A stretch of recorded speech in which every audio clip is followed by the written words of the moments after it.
very happy to introduce my good friend, my old friend, Jason Guberman. Jason Guberman has been doing Jewish-Catholic relations before I even thought about it, as I think the only Jewish student at Sacred Heart, and just a lifetime in Connecticut, being the only Jew in the room. A lot to say on this topic. Somebody who works really, I think, on the cutting edge of a number of different initiatives in the Jewish world. He's the president of the American Sephardi Federation, and has been doing a lot related to Jewish communities of the Middle East and North Africa, and interfaith relations in that same context. Jason, please. In every generation, the Passover Haggadah tells us a momentarily undefined they will try to destroy the Jewish people. But the Holy One, blessed is He, saves us from their hands. Indeed, from antiquity down through the ages, down through the centuries of expulsions, pogroms, persecutions, to the Holocaust and Hamas's horrors of today, this sentence has proven to be, unfortunately, prophetic. In every generation, evil, under an ever-changing array of guises, has conspired to annihilate Jews. And, just as remarkably, a Shrayat Yisrael, a remnant of Israel, has remarkably endured. The American Jewish community was founded by one such remnant, the community of Rabbi Soloveitchik, the 23 Sephardic refugees from Recife, who came to these shores in 1654. In more recent times, part of that remnant even returned to Zion. Uniquely in history, a dead language, Hebrew, has been revived, a dispersed and oppressed people. The Jews have ingathered in their ancestral capital, Jerusalem, and in their homeland, Israel. And a much conquered but seldom successfully cultivated soil has been renewed to once again be the fruitful source for Israel's prosperity and a multitude of blessings for the world. While Mark Twain didn't live to see it, the Holy Land reborn, he intuited that the Jews saw them all, survived them all, and all other forces but remains. In answer to the question of how, Nostra Aetate answers that God holds the Jews most dear for the sake of their fathers, or in other words, how Avram, Yitzhak, Moshe freely chose to accept their chosenness by affirming the one regardless of the anger and attacks of the masses. The Jews are still being hunted, humiliated, tortured, burned, and butchered in 2023. This is not an aberration. This is a continuation of the ancestral war of Amalek versus Israel, evil versus good, Haman versus Esther and Mordecai, barbarism versus civilization. We are your chosen people, says Tevye in Fiddler on the Roof, a good Sephardic source. But once in a while, can't you choose somebody else? In fairness, God reportedly tried.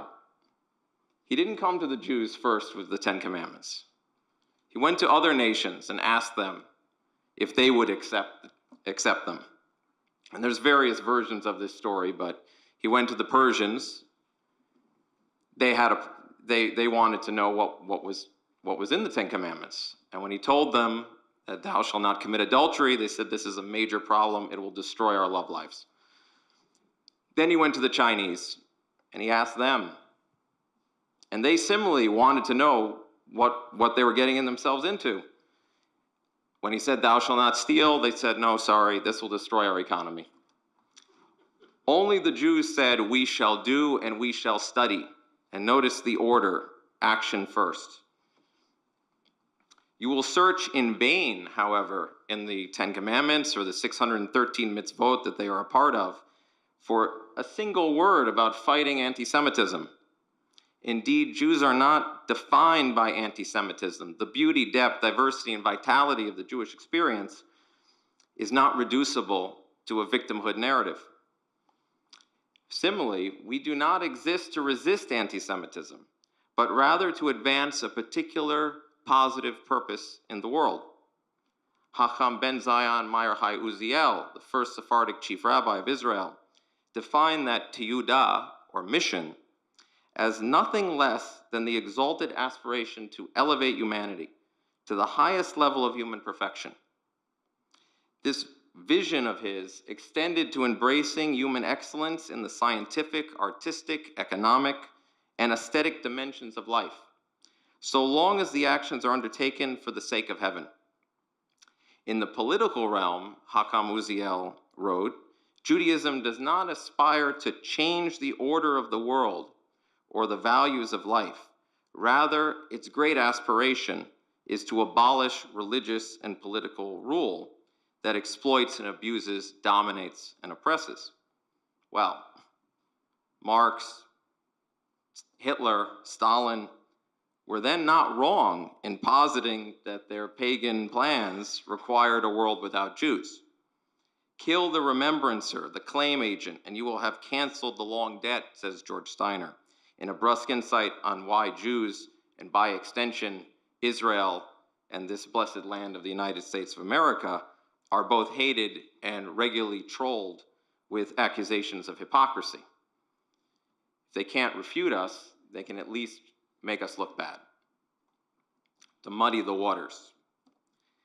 As the living memories of civilization, Jews are rightly seen as an obstacle to any regime seeking to destroy intelligence, conscience, morality, and freedom.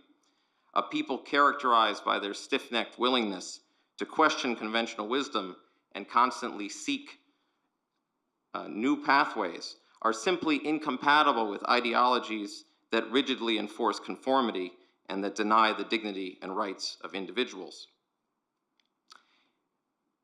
Since Nostra Aetate also reaches out to our other Abrahamic cousins, I think it's appropriate to share with you my favorite quote about anti-Semitism.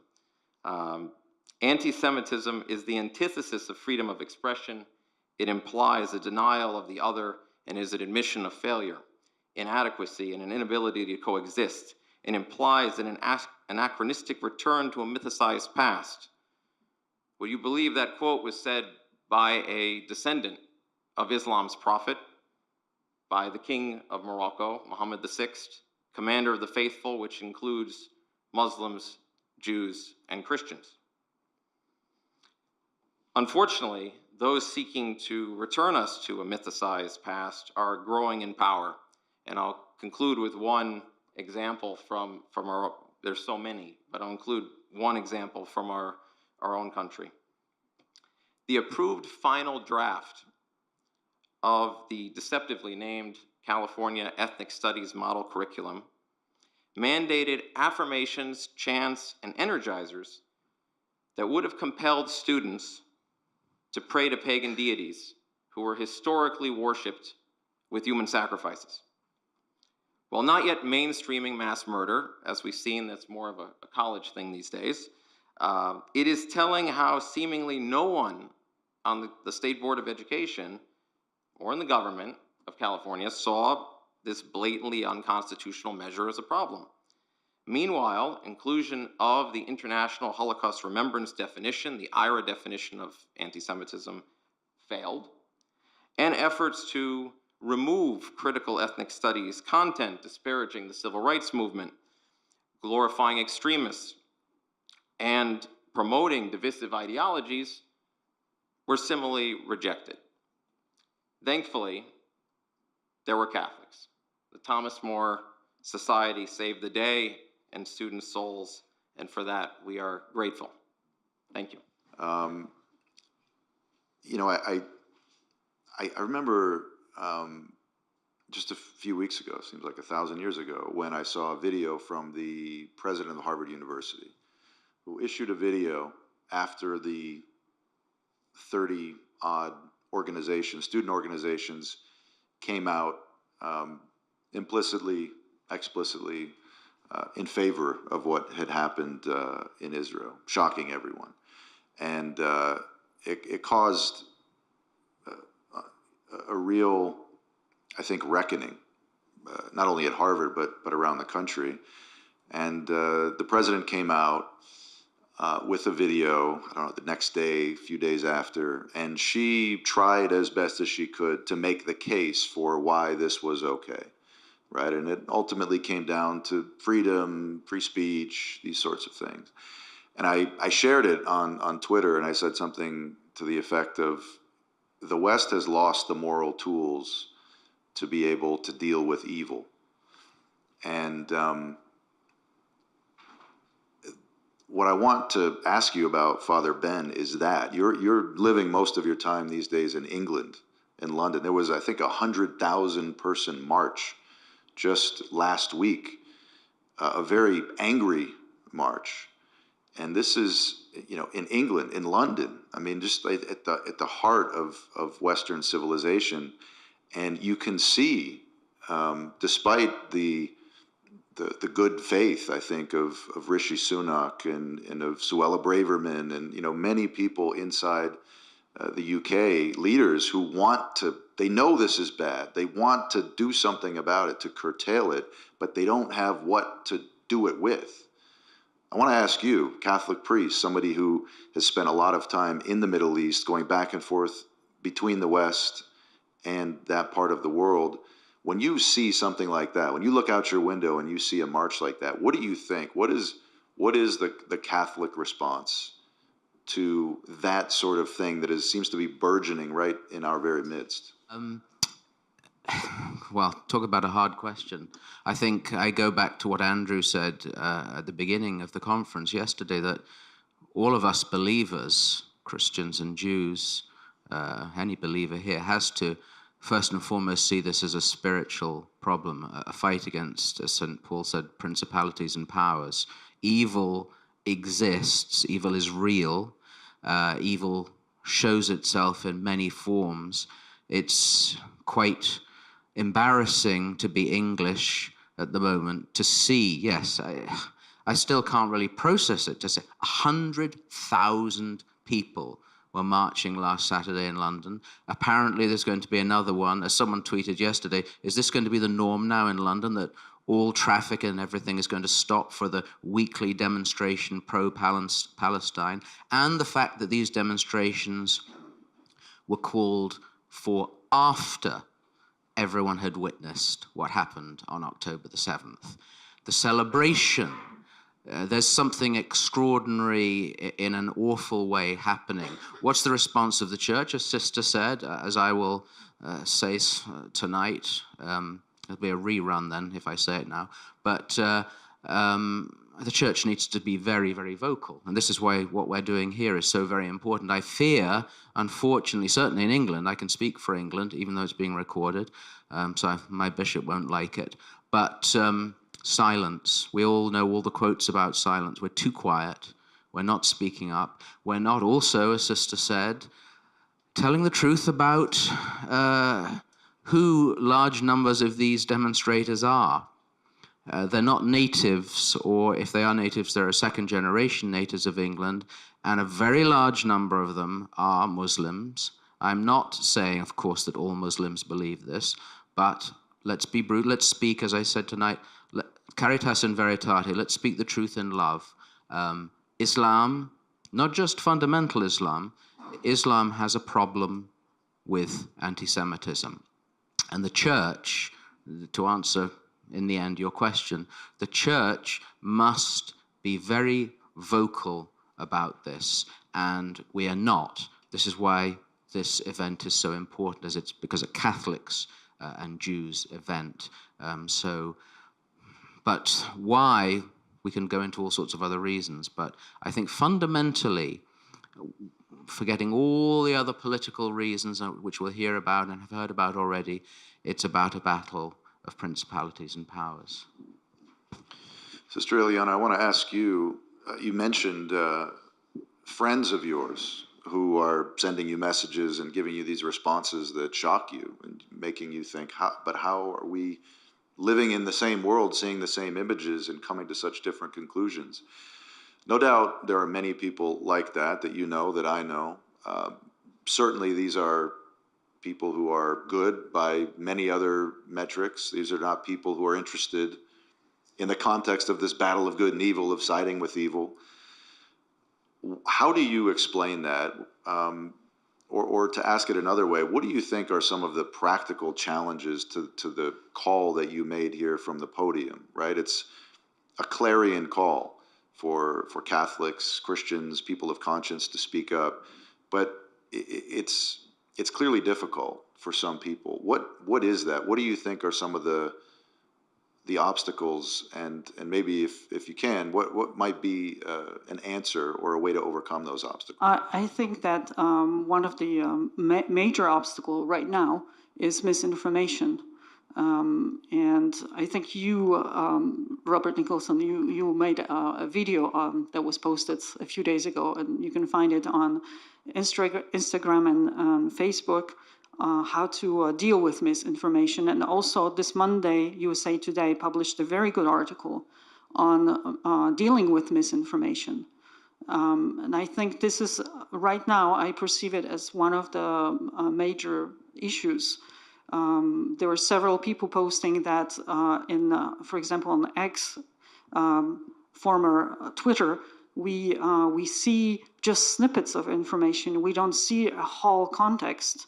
And so we don't see them in the original, we don't see the original situation, how many of us actually live in Gaza or in Israel or dealing with those atrocities. So if you just see a little bit, you do not see the full picture. And those little snippets of information could be powerful enough to fuel someone like those 3 young men in Paris who wanted to bring a van full of explosives and set it in front of the synagogue in a very historical part of Paris.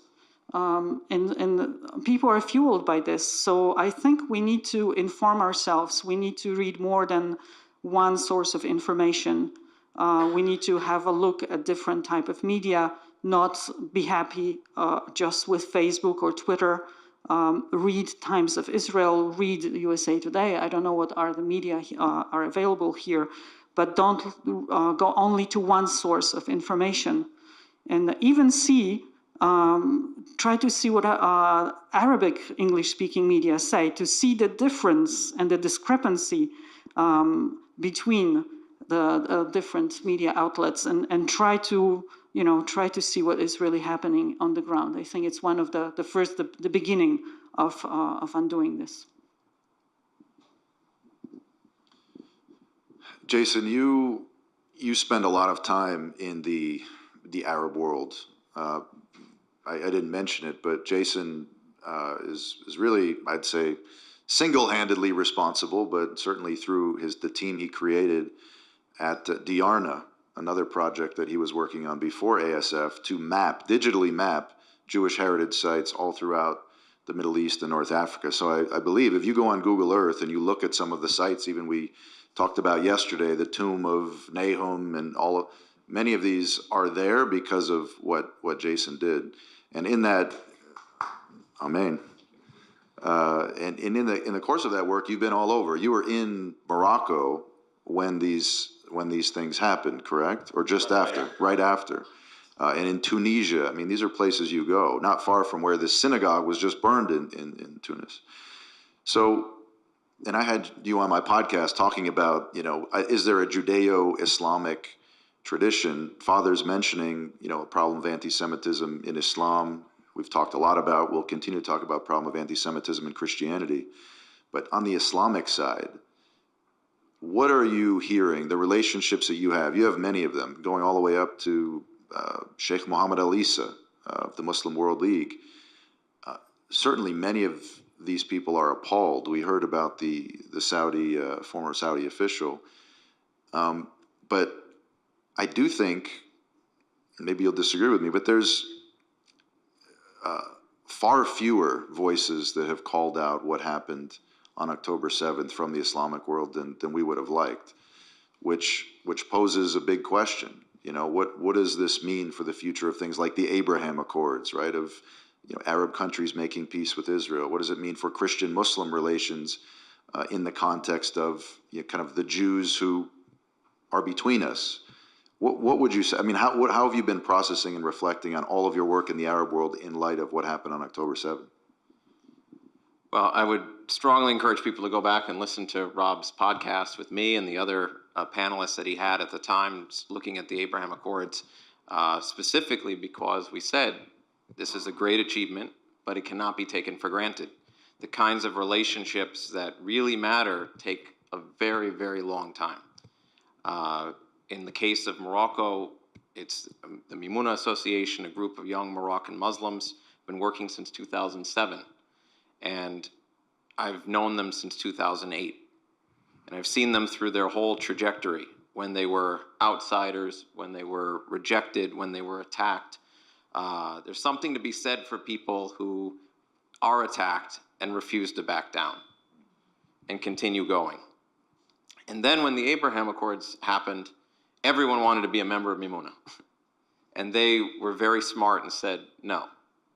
We're going to be very discerning in who we accept, because where were you when we were getting attacked? Where were you when we tried to do this great thing in the past and it wasn't possible, or we had to fight really hard for it? So the real relationships are what's enduring right now. What we're seeing is a lot of the opportunistic, even sometimes anti-Semitic, looking at Israel saying, okay, it's economic relationships, we can cash in on this gravy train. A lot of those people are showing their true colors. What's sad is that for Moroccan Jews, for others, people who have lived in the country through all the wars, through 67 through 73, they're seeing, because of social media, what some of their friends and neighbors think, or what they think, because the misinformation, you're absolutely right, sister, it is incredibly prevalent, it's incredibly powerful. And that is basically the second punch now of what Hamas is doing, and what Hamas and its backers, Iran, China, Russia, are masters at. First punch was military and was horrific, but if we don't pay attention to the second punch, we're going to be in trouble, because they're making a play to co-opt the Palestinian movement. So because of decades of disinformation, the Palestinian cause is held in very high regard by many average people. They don't necessarily know what Hamas did. Some of them do, and that's horrifying, but they're playing on multiple levels to reach people and co-opt this movement, which before Iran had no chance of co-opting because they're Shia. In a place like Morocco, Morocco has no relations with Iran, actually broke off relations with Iran. So they're trying to take over this cause and use it as a bludgeon against Israel, and use it to break relations with that Israel has taken a long time to form, in Morocco going back decades, and some of these other countries more recently. So it's very scary. So I think I absolutely agree that there's a tremendous problem. But we have to also remember, in terms of this Judeo-Islamic tradition, the Islamists are the newcomers. They're the ones who are fabricating this tradition. Out of all the things I do, I mean, I was in Tunis for USAID, meeting with religious and ethnic minorities from across the region, many of them Christians from Iraq, from Lebanon. Nobody said anything about that. Nobody attacked me for that. We did a conference in London, the ASF's Institute of Jewish Experience. People got on a plane from Aden, Yemenites, come to a conference in London to participate with Israeli scholars. And they openly did so. And it was the same week in which there was the debacle where the Libyan foreign minister had to go into exile because Israel, as they do from time to time, issued a press release when they shouldn't have. The foreign minister of Israel congratulated our event. The chief rabbi participated. The chief Sephardic rabbi spoke in person. Nothing was said about that. Actually, the Arabic press coverage was positive. So this quote-unquote normalization event didn't register at all. What gets people's attention most is the work on Diarna. And my theory on this is that Diarna is actually the most destructive to them, because the The sites that we've documented in Arabia that go back to the beginning of Islam undermine the foundation, put cracks in that foundation of hate. And if you put those cracks, enough of them, the whole edifice is going to collapse. And that's what we need to try to keep doing. It's very interesting. I want to ask both Father Ben and Sister a question about Palestinian Christians. I've spent a lot of time in the West Bank working with Palestinian Christians. We've led many groups there. We've employed them. We've done all kinds of campaigns. This is something I know well, but I want to ask you, being religious inside the church, there is a tension, right? And sometimes it's unintended on our part. I think many of us can hold two things in our heads at the same time, but it comes up, and it comes up a lot. You know, you'll see statements out of Jerusalem from, you know, heads of churches representing, at least ostensibly, the I don't know, 30, 40,000 Palestinians in the West Bank and Gaza, as well as the, I don't know, 150, 60,000 that are living in Israel that are, let's say, less enthusiastic about the kinds of conversations that we're having here. Naturally, that puts those of us in the West who are Christians and yet still want to persevere in this kind of new flowering of Jewish-Christian relations in a difficult spot. This comes up, no doubt, for you being in Israel, Father Ben, you traveling, you know, in Iraq and all over the place. How can we think about this? What guidance can you give? Guidance is we have to observe as well what's happening for sure. But just from the ground, we had an interesting conversation a few days ago with one of our Palestinian Christian friends. And she lives in a mixed Palestinian Christian Muslim area. And she says since the beginning of the war, there's a new attitude of our Muslim neighbors. They're starting to throw stones at us. And so I think that, okay, there is the Palestinian cause. We want to be respected. We want to have more freedom, etc. That's okay. But then also I think they're starting to wake up, seeing maybe our neighbors are, you know, maybe there's something else. Maybe it's not only the state of Palestine. Maybe, yes, we're next, you know. And so some of them are waking up in this way, thinking, okay, this war is not only about Israel and Palestine, there could be something else behind, and we could be next. So there are some people waking up to this problem. Another problem is, of course, the church officials. And I must say I was very proud of the Archbishop of Canterbury, who reacted to some of the statements about the hospital that were published by in Jerusalem by Anglican authorities. He immediately, a few days ago, issued a statement saying anyone accusing Israel of that bombing, this is blood libel. And so he dared and correct his brothers. And so he said, be cautious with issuing statements too quickly. So I was really happy to see that.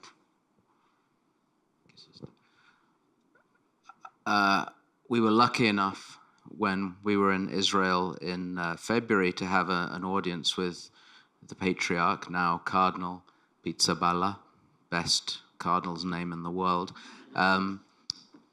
And I remember him saying, I don't think it was private, I remember him saying how difficult it was, and especially for the Christians in Gaza, how almost every word had to be thought about before it was said. And because, to put it bluntly, they're under the thumb, living under Hamas. And so perhaps when some of the initial statements came out, we in the West maybe felt, well, these aren't very strong, or even sort of equivocation. And then we have to step back and think about the situation. But it's also the same for Christians in Iraq and all over the Middle East. You know, this is not just recent. This is centuries of living as second-class citizens, always under dimitude, always without equal rights. And so we in the West can hope for, or perhaps get a little irritated about certain statements or lack of force, but we have to remember the situation of living under an oppressive system. Whether Christians are being actively persecuted or not, there is nowhere well, maybe Morocco, but there's almost nowhere in the Middle East where Christians aren't being oppressed in some way. Archbishop Warder of Erbil says, he always calls it now a silent persecution. It's you're not equal. You're always a second-class citizen. So I think we have to be very aware of that when we maybe would hope for more forceful statements. And I'll end with this, it's not an irrelevant question. Those of you who know the history of Nostra Aetate as a document know that this actually was a factor, right? The Nostra Aetate, as it exists now, is different than it was originally conceived. It was intended to be a document about the Jews, and there's a very interesting backstory as to how that came about. But because, remember, this is the 60s, this is peak Arab nationalism, Arab-Israeli conflict, pressure from President of Egypt, Gamal Abdel Nasser, and from, consequently, the church in the Arab world, saying inside the Holy See, listen, we got to be careful here. We have to expand the circle, right? We have to make this about Abrahamic religions and all religions. And I would urge anyone who's interested in this sort of Abrahamic conversation to study that story. It's a great case study in how Jewish, Christian, Jewish Catholic relations, however well-intentioned, do somehow need to take into account the Islamic factor, right? It's not just Jacob and Esau, it's also Ishmael.